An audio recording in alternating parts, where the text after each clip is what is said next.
Yeah, I think that idea of the citation space is incredibly important, in part because it's the only, well, I was going to say it's the only knowable part. It's not capital K knowable, I guess, but it's the most knowable part of if you can figure out where the conversation is happening. Because AEO, AI engine optimization, is it has a lot of the attributes of SEO, right? It's like SEO plus, right? SEO plus citations. So maybe what's going on Reddit, or social proof, adding all these things together. And it feels to me like getting to people isn't as much the problem anymore. It's that, because there's so much noise, there's so many signals.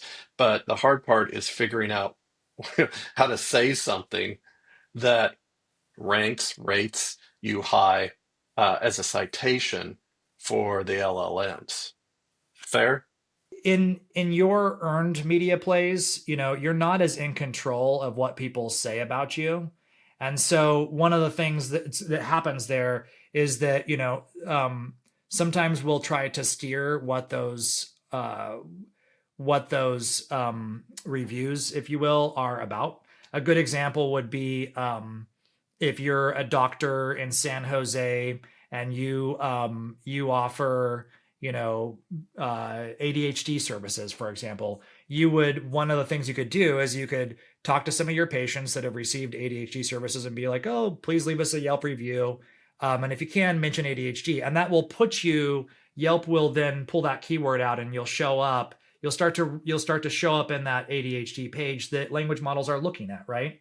And so but it's pretty hard to exactly control. You can't control what earned media says about you.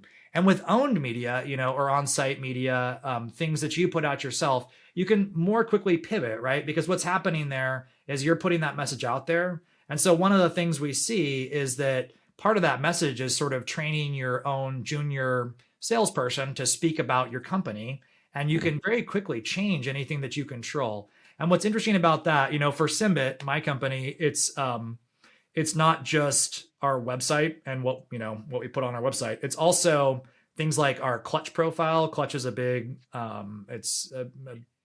it's a large site in our industry that helps people find, custom software, WordPress developers, whatever, Yeah. digital marketing firms.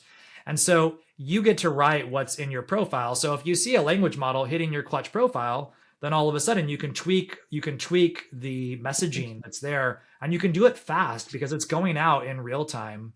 And it's actually, there's a user agent that you can watch in your logs, and you can see ChatGPT-user agentically hitting your website or your Clutch profile or whatever, and then reading what's there and then kind of regurgitating it, right? And for a while, there was that silly hack where you could put stuff into your footer on your website. And if it read multiple pages of your website, it would show up multiple times in the footer. And anything you put in your footer, it would show up on ChatGPT. Right, Don't do right. it. It doesn't work anymore. But that was, You do it feels to me very much like the early search engine marketing days, where it's like, well, it just makes sense. Keywords. So what are our keywords?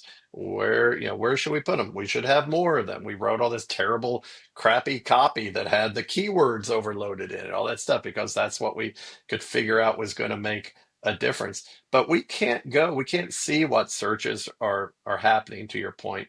Um, and the prompts. So you guys are figuring out predictive ways to, I think, be able to really understand what you think is going to happen and how we can optimize. Because without having some sort of prediction of what's optimal, it's hard to optimize. So tell us about that work. yeah. So this is where I get really excited because there's a reason why I care a lot about predictive modeling. And that's because if you're going to invest 5 hours of time, this week on implementing some form of AI search optimization, whether that's, getting a few reviews or building a new post that is likely to be picked up by ChatGPT, etc. By the way, side note, my record for becoming the top citation in ChatGPT and Google AI mode is 4 days. For a given Wow. cluster of prompts, we became the top citation in 4 days. But if you are going to do that work, then how much will that improve your visibility in terms of mentions? That's the big thing. So if you have X number of hours to invest and it's going to take you X amount of time to do it, where can you best invest those hours? And to do that, you really need to know, like, if I do this, this is what will happen somewhat predictively. And so we built a predictive model based on tens of thousands of samples. And it's a complex topic, which I won't dive into all the details here. But basically, it allows us to construct these they're not mathematically perfect, but they're the closest thing we can get to a very good a playbook that will take you through all the tasks you need to do in the right order. And so what we see is, it's not a one and done thing. You don't just do 20 tasks in a playbook and it just kind of statically works, right? There's a bunch of things that are drifting over time, right? So you want to do 3 or 4, you want to invest a certain amount of time box limited time. You want to do 3 or 4 things over the course of 1 or 2 weeks, right? And then you want to run an after pass and you want to compare the before and after. And then you want to say, starting from this point in time, A, how well did I do? Like, did it move the needle as it was predicted to move the needle for this series of prompts? And then B, starting from this point, maybe the model has been checkpointed and they've released a new model silently. And, GPT 5.2 is not always the same model over time, right? They'll do very small revisions of post-trained versions of that model.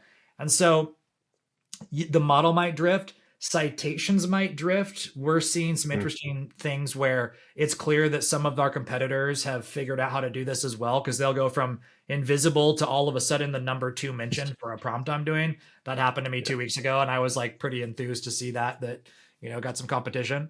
Yeah. But you really have to continue to course correct in order to climb your way up the ranks and also stay there. And that's part of what predictive models give you, is the way to best invest your limited resource of time in order to focus on just the things that move the needle, I guess.